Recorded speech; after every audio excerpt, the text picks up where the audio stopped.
నమస్తే మీ టీవీకి స్వాగతం. ప్రతి రైతు తమ పంట పొలాల భూసార పరీక్షలు నిర్వహించుకోవాలని, భూసార పరీక్షల ఆధారంగానే రసాయన ఎరువులు వాడాలని నత్నాయపల్లి పరిశోధన వ్యవసాయ శాస్త్రవేత్త శోభారాణి అన్నారు. చిన్నశంకరంపేట మండలం చెన్నాయిపల్లి గ్రామంలో స్థానిక ప్రభుత్వ పాఠశాల ఆవరణలో రైతు ముంగిట్లో శాస్త్రవేత్త అనే కార్యక్రమాన్ని నిర్వహించారు. మండల వ్యవసాయ అధికారి లక్ష్మీ ప్రవీణ్ ఆధ్వర్యంలో రైతులకు వానాకాలం పంట సాగుపై అవగాహన కల్పించారు. అనంతరం నత్నాయిపల్లి వ్యవసాయ పరిశోధన శాస్త్రవేత్త Shobharani, oil palm deputy manager Ashok కుమార్లు మాట్లాడుతూ ఈ కార్యక్రమంలో జయశంకర్ వ్యవసాయ విశ్వవిద్యాలయ శాస్త్రవేత్త Lakshman, horticulture officer Santosh, oil palm మండల ఫీల్డ్ ఆఫీసర్ సుజాత, వ్యవసాయ విస్తీర్ణ అధికారి శేఖర్ తదితరులు పాల్గొన్నారు. గవర్నమెంట్ ఉంటుంది. ఇప్పుడు మన నత్నాయపల్లిలో ఎవరు పెడితే ఎవరు కొంటారని చెప్పేసి అని అనుకుంటున్నారేమో.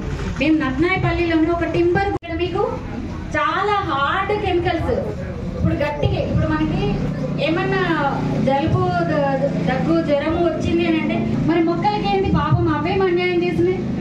ఈసారిని అడగండి, మాకు వాట్సాప్ పెట్టండి ఏ కెమికల్ వేయాలి అని చెప్తే అదే కెమికల్ అందరు నడిపిస్తే ఆ నడిపించే వాళ్ళకి చాలా కష్టాలు ఉంటాయి. ఆ నడిపించే వాళ్ళు అనేది ఎవరో ఒకరు వాళ్ళు ముందుకు వచ్చే వాళ్ళైతే దేవుళ్ళతో సమానం. వాళ్ళు చెప్పింది కూడా అందరూ వినేసేసేసి ఒకటే టైంకి ఆ విధమైనటువంటి ఆపరేషన్స్ చెయ్యాలి. ఇంకొకటి ఏం సమస్య అవుతుందంటే ఇప్పుడు భూగర్భ జలాలు చాలా తగ్గిపోయాయండి. భూగర్భ జలాలు ఇప్పుడు మీకు మొదటి 3వ సంవత్సరం నుండి గెలలు రావడం స్టార్ట్ అయితే 30 సంవత్సరాల వరకు వస్తుంది. మొదటి 3 సంవత్సరాలు కూడా మీరు ఇది మనం ఎకరానికి 57 మొక్కలు పెడతాం అనమాట. ఎకరానికి 57 మొక్కలు అంటే మధ్యలో చాలా స్పేస్ వస్తుంది. దానివల్ల ఏంటంటే మీరు ఇతర పంటలు వేసుకోవచ్చు, వరి కాకుండా ఏ ఇతర పంట అయినా వేసుకోవచ్చు. ఇందాక మేడం చెప్పారు కదా మీకు భూగర్భ జలాలు తగ్గిపోతున్నాయని. దీనికి డ్రిప్ పెట్టుకుంటాం కాబట్టి భూగర్భ జలాలు చాలా సేవ్ చేసుకోవచ్చు. ఎందుకంటే 1 ఎకరా పండే వరితో 3 నుంచి 4 ఎకరాలు పామాయిల్ పండించుకోవచ్చు. కోతులు బేడది ఉండదు, భూగర్భ జలాలు తగ్గవు. ఎందుకంటే అలాగే చెట్లు ఏమి లేవు, వేడి వాతావరణం వేడి పెరిగిపోతుంది అన్నారు కదా. ఈ పామాయిల్ వేయడం వల్ల ఏంటంటే మీకు మైక్రో క్లైమేట్ అంటే సూక్ష్మ వాతావరణం అనేది చుట్టుపక్కల ఏర్పడి మీ విలేజ్ కూడా కొంచెం వాతావరణం కొంచెం బయట కంటే ఇక్కడ చల్లగా ఉంటుంది ఆ పామాయిల్ తోట వేసిన దగ్గర అన్నమాట. ఇది ఎలా అంటే మీకు ఎకరానికి 57 మొక్కలు ఇస్తారు గవర్నమెంట్. మొక్క 213 రూపాయలు ఖరీదు, కానీ మీకు సబ్సిడీ మీద 20 రూపాయలకే మొక్క ఇస్తారు. అలాగే డ్రిప్ కూడా మీకు సబ్సిడీ మీద ఇస్తారు. ఎంత అంటే ఎస్సీ ఎస్టీ అయితే 100%, బీసీఓసీ అయితే 90 నుంచి 80% మీకు డ్రిప్ కూడా సబ్సిడీ ఇస్తారు. తర్వాత మీకు 4 సంవత్సరాలు అవుతుంది. ఇందాక చెప్పాను కదా మొదటి 3 సంవత్సరాలు గెలలు ఏమి రావు, 3 సంవత్సరాల నుండి స్టార్ట్ అవుతాయని.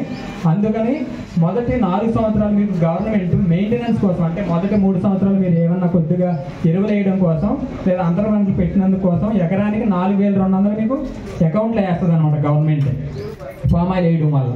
సో ఆ విధంగా కూడా మీరు లాభపడతారు. మీరు ఈ ఫస్ట్ పామాయిల్ పెట్టినందుకు కొద్ది గొప్ప అయ్యే ఖరీదు మొత్తం మీకు 4200 మీకు గవర్నమెంట్ వేసే సబ్సిడీలో మళ్ళీ మీకు వెనక్కి వచ్చేస్తుంది అనమాట.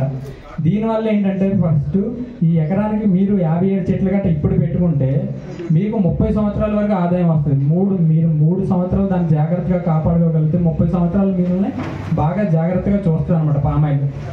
ఇది ఎలా అంటే మార్కెటింగ్ ఎలా అంటే ఒక్కసారి గెలలు రావడం స్టార్ట్ అయిన తర్వాత మీకు దగ్గరలో 10-15 కిలోమీటర్ల దూరంలోనే కలెక్షన్ సెంటర్ అని ఇప్పుడు మీరు రైస్ అయితే ఎలాగైతే తీసుకెళ్ళి అమ్ముతున్నారో అలాగే మేము కలెక్షన్ సెంటర్ని ఒకటి పెడతాం.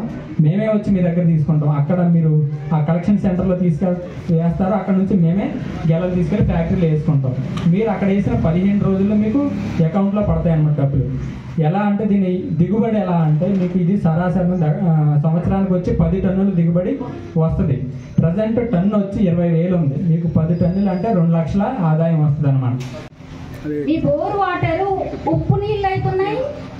భూగర్భ జలాల కిందికి వెళ్ళిపోయేటప్పటికి మనకి భూమిలో ఉన్నటువంటి తేమ ఏం లేక ఈ ఉప్పు అనేది పైన పేరుకుపోయి భూమిలో మీ పొలాలల్లా పైన పొరలల్లో ఉప్పు వచ్చేస్తుంది. నీళ్ళల్లో ఉప్పు ఉంది, భూమి పై పొరలలో ఉప్పు ఉంది. మళ్ళీ మీరు ఫర్టిలైజర్స్ ఎక్కువ వేస్తున్నారు, యూరియా వేస్తున్నారు, డిఏపి వేస్తున్నారు, 28 ఏది వేస్తున్నారు, దాంట్లో ఏమేస్తున్నారు, నైట్రోజన్తో పాటుగా కూడా ఉప్పు ఉంది. ఇప్పుడు పరిస్థితి చూడండి, నీళ్లు ఉప్పు నీళ్ళు అవుతున్నాయి, పైన భూమిలో కూడా ఉప్పు పేరుకపోతా ఉంది, మళ్ళీ పైనుంచి మీరు ఉప్పు వేస్తూ ఉన్నారు. మరి ఇలాంటి పరిస్థితులలో మనం పంటలు తీయడానికి సాధ్యమవుతుందా? శాస్త్రవేత్తలు తయారు చేసినటువంటి రకాలు ఏవైతే ఉన్నాయంటే 36 క్వింటాల నుంచి 40 క్వింటాలు మేము ఖచ్చితంగా వస్తుందని మేము చెప్తున్నాం. మా పొలంలో వస్తుంది, కానీ మీ పొలంలో ఎందుకు వస్తలేదు? మీ భూమిలో ఉప్పు పేరుకపోతా ఉంది. ఆర్గానిక్ కార్బన్, సేంద్రియ కర్బనం. ఇక్కడ చెన్నైపల్లి గ్రామంలో కూడా ఒక సాయిల్ శాంపుల్ సర్వేలో తీశారు. అదేంటంటే 0.26 నుంచి ఒక 3.2 వరకు అంతే ఉంది. అనేది ఏంటంటే అది లేకపోతే మీ భూమి ఎందుకు పనికిరానట్టే. ఇంకా ఇలాంటి భూములు మళ్ళీ జనరేషన్స్కి ఇస్తే ఏ విధంగా ఉంటుందో చెప్పండి. ఒక 10-15 సంవత్సరాల తర్వాత అసలు మనం వ్యవసాయం చేయగలుగుతామా? ఇంకా మందులు కానీ కలుపు మందులు కానీ ఎవ్వి పనిచేస్తలేవు. ఎందుకంటే సేంద్రీయ కర్బనం అసలే ఉండట్లేదు. ఎంతమందికి ఉన్నాయి పశువులు ఇక్కడ చేతులెత్తండి. ఇలాంటి పరిస్థితులలో అంతకుముందు అంతా కచరాలలో చక్కగా మనం పెంట తోలుకున్నాం, బండ్లు పెట్టుకునేసి. పెంట తోలుకున్నాడు లేదు, పెంట వేసుకున్నాడు లేదు, ఏది లేకపోతే ఎలాగా? అందుకని మీరు పెసరనన్నా జనుము జీవనన్నా ఖచ్చితంగా వేసుకోండి. ఇంకొకటి మీకు అందరికీ చెప్పేది ఏంటంటే, కోరుకునేది ఏంటంటే, ఈ భూమిలో ఇప్పుడు ఏదైతే మనకి ఉప్పు శాతం అనేది పెరుగుతుందో మీరు ఖచ్చితంగా మీ మట్టి నమూనాలు పరీక్ష చేయించండి. ఖచ్చితంగా ప్రతి సంవత్సరము మట్టి నమూనా పరీక్ష చేయించండి. మట్టి నమూనా పరీక్ష ఆధారితంగా మీరు ఎరువులు వేసుకోవాలి.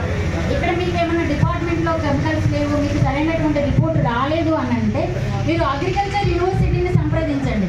మీకు ఒక వారం రోజుల లోపల పర్ఫెక్ట్ రిపోర్ట్ ఇస్తారు అగ్రికల్చర్ యూనివర్సిటీ. కొద్దిగా పేమెంట్ ఉంటుంది, మీరు పోవాలి అంతేగాని మీ మట్టికి సంబంధించింది మళ్ళీ నీళ్లు కూడా బోర్ వాటర్ కూడా టెస్ట్ చేపియండి. ఇవి రెండు టెస్ట్ చేయించుకొని మీరు ముందుకు వెళ్ళాలి. లేదు మా తాటలు చేసిండు, మేము గంజనే చేస్తాం, గిట్లనే చేస్తాం, వడ్లు తెచ్చినామా, మండగట్టినామా, పోసినామా, నాట్లు వేసినామా, మందులు కొట్టినామా, పోసినామా అంటే కుదరదు. సామాజిక బాధ్యత ప్రతి శాస్త్రవేత్త, ప్రతి అధికారి, ఇక్కడ ఉన్నటువంటి సెక్రటరీలు, మీరు రైతులు, మీ పిల్లలు అందరి మీద మన భూమిని కాపాడుకోవాల్సినటువంటి బాధ్యత చాలా ఉంది. కాబట్టి మీరు ఖచ్చితంగా మట్టి నమూనా పరీక్ష చేయించుకోవాలి. ఇంకొకటి ఏమైతుంది అని అంటే, ఈ మీ భూమిలో కొన్ని రకాలైనటువంటి శిలీంధ్రాలు